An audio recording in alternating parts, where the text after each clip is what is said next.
الحمد لله الذي وكفى وسلام على من لا نبي بعده أما بعد. قال الله تبارك وتعالى في القرآن المجيد: أعوذ بالله من الشيطان الرجيم. بسم الله الرحمن الرحيم. يا أهل الكتاب لا تغلوا في دينكم ولا تقولوا على الله إلا الحق.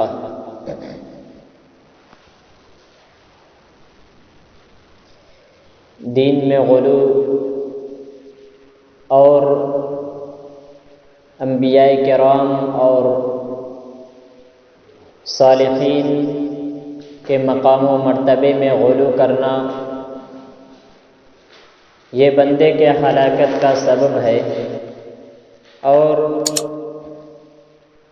ہم سے پہلے کی بہت سی امتیں اسی وجہ سے ہلاک کی گئی کہ وہ دین کے اندر غلو کرتے تھے، یعنی جو دین ان کے لیے مقرر کیا ہوتا تھا، جو اللہ تبارک و تعالیٰ نے انہیں شریعت دی ہوتی تھی، وہ اس کے اندر غلو کرتے، اس کے اندر اپنی جانب سے ملا کر اپنی طرف سے چڑھا بڑھا کر وہ بیان کرتے اور اس پر عمل کرتے.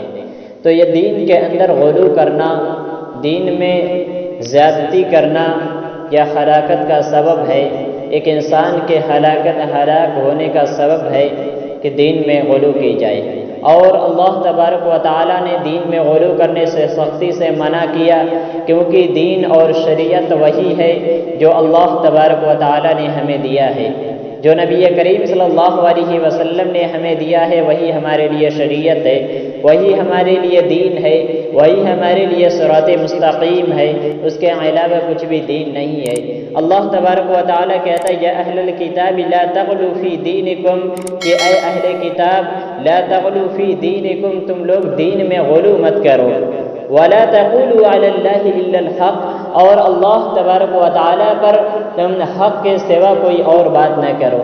اللہ تبارک و تعالیٰ کے لیے جو حق ہے، جو صحیح ہے، وہی بات کرو، اس کے علاوہ کوئی اور بات نہ کرو. اس آیت کریمہ کے اندر اللہ تبارک و تعالیٰ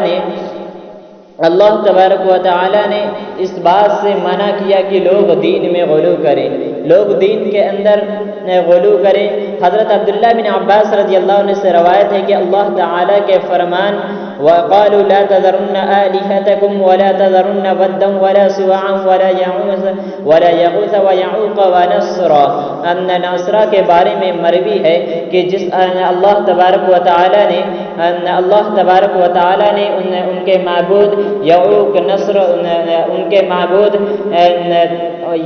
نصر کے بارے میں جو ہے اللہ تبارک و تعالیٰ نے قرآن کریم میں فرمایا کہ وہ لوگ جو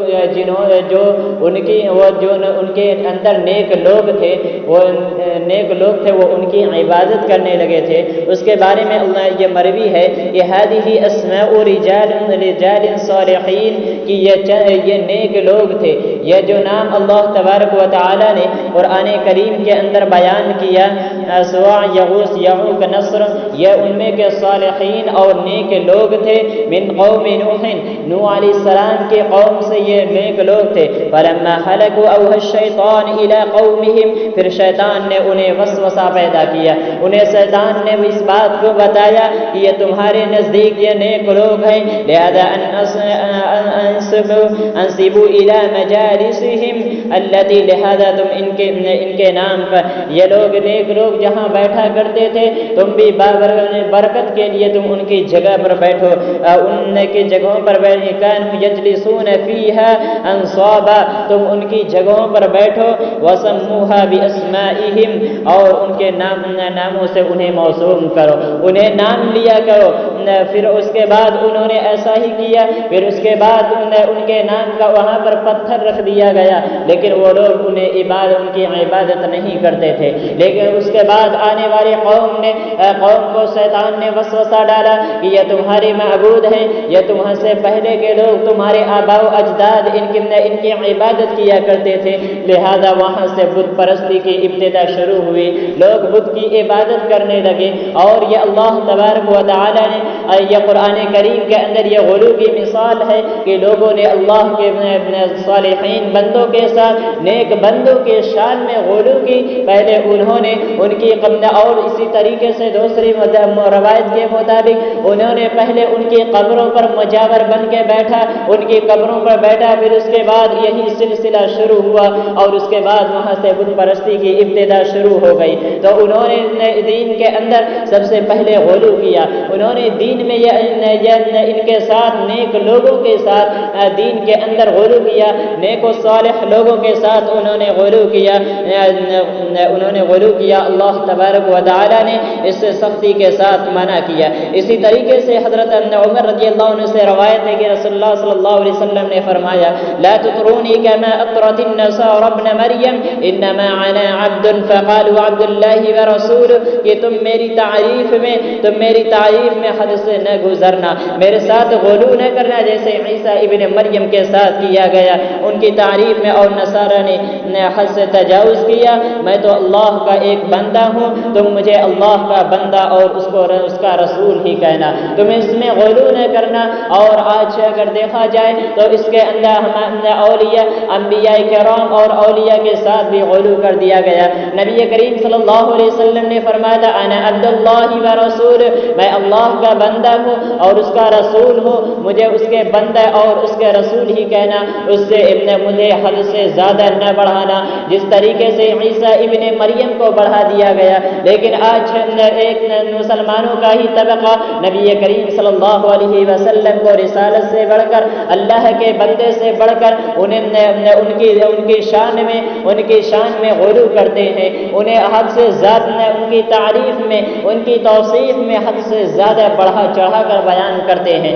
اس کو غلو کہا گیا اور اس سے بچنے کا حکم دیا گیا۔ اسی طریقے سے حضرت عمر رضی اللہ عنہ سے مروی ہے کہ نبی کریم صلی اللہ علیہ وسلم نے فرمایا ایاکم والغلو فانما اہلک من کان قبلکم الغلو، کہ غلو سے بچتے رہو، تم سے پہلے کے لوگ غلو ہی کی وجہ سے ہلاک کر دیے گئے۔ تم سے پہلے کے لوگ جنہوں نے دین کے اندر غلو کیا تھا، اپنے انبیاء والصالحین صالحین کی شان میں انہوں نے غلو کیا تھا، جس کی وجہ سے انہیں ہلاک کر دیا گیا، انہیں ہلاکت کا سبب بنا۔ لہذا تم غلو سے بچتے رہنا، غلو نہ کرنا۔ اللہ تبارک و تعالی کی شان میں یا انبیاء کرام کی شان میں یا نیک لوگوں کی شان میں کسی بھی طرح سے یا دین کے اندر، شریعت کے اندر تم غلو نہ کرنا۔ یہ غلو ایک ایسا مہلک گناہ ہے، ایک مہلک عمل ہے کہ ایک انسان ہلاکت کا سبب بن سکتا ہے، ایک انسان کے لیے یہ ہلاکت کا سبب بن سکتا ہے۔ انسانوں کے تم سے پہلے کی بستیاں اسی وجہ سے ہلاک ہوئی کہ انہوں نے دین کے اندر غلو کیا، اللہ تبارک و تعالی کی نازل کردہ شریعت میں انہوں نے دین میں غلو کیا۔ ہلک المنتطعون قالها ثلاثا، تکلیف کرنے والے اور حد سے بڑھنے والے ہلاک ہو جائیں۔ آپ صلی اللہ علیہ وسلم نے یہ 3 بار فرمایا کہ ایک انسان جو تکلیف دیتا ہے، ایک انسان جو تکلیف دیتا ہے اور اسی طریقے سے تکلف کرنے والے اور حد سے بڑھنے والے کے لیے، حد سے بڑھ جانے والے جو دین کے اندر اپنی جانب سے بہت زیادہ بڑھا چڑھا کر بیان کریں اور اس کے عمل میں بہت سے زیادہ غلو کر جائیں، بہت سے زیادہ تکلف اور غلو کرتے ہیں، اللہ تبارک و تعالی ایسے قوم کو ہلاک کر دیتا ہے۔ ایسے قوم کی ہلاکت کا سبب بنتا ہے کہ ایک انسان اس میں غلو، دین کے اندر غلو کرے، تو یہ دین میں غلو کرنا انسانوں کے لیے ہلاکت کا سبب ہے۔ اس لیے ہمیں بچنا چاہیے کہ دین میں ہم وہی بات کہیں، دین کے اندر وہ اسی چیز کو شامل کریں جو اللہ اور اس کے رسول نے شامل کیا ہے۔ اس کے علاوہ ہمارے لیے کوئی اور چیز دین نہیں ہو سکتی، اس کے علاوہ ہمارے لیے کوئی اور چیز شریعت نہیں ہے جو ہم اپنی جانب سے شامل کر دیں، جو ہم اپنی جانب سے کریں۔ اور اسی طریقے سے انبیاء و صالحین کی شان میں ہم اتنا ہی بیان کریں جو قرآن و حدیث سے ثابت ہے۔ جو قرآن و حدیث میں ذکر کیا گیا ہے ہم ان کی شان میں وہی بیان کریں اور اسی پر عمل کریں، ورنہ اگر ہم ان کی شان میں غلو کرتے ہیں، حد سے تجاوز کرتے ہیں، اپنی جانب سے بڑھا چڑھا کر بیان کرتے ہیں تو یہ ہمارے لیے ہلاکت کا سبب ہے، اور اللہ تبارک و تعالی ایسی قوم کو ہلاک کر دیتا ہے جو غلو کرتا ہے، جو حد سے تجاوز کرتا ہے۔ تکلف کرنے والے اور غلو کرنے والے کو اللہ تبارک و تعالی ہلاک کر دیتا ہے۔ الہ العالمین سے دعا ہے کہ رب العالمین ہم تمام مسلمانوں کو دین کے اندر وہی چیز شامل کرنے اور اسی پر عمل کرنے کی توفیق عطا فرمائے جو اللہ اور اس کے رسول نے ہمارے لیے مقرر کیا ہے، اور ہمیں دین میں غلو کرنے سے محفوظ رکھ، آمین۔ وما علینا الا البلاغ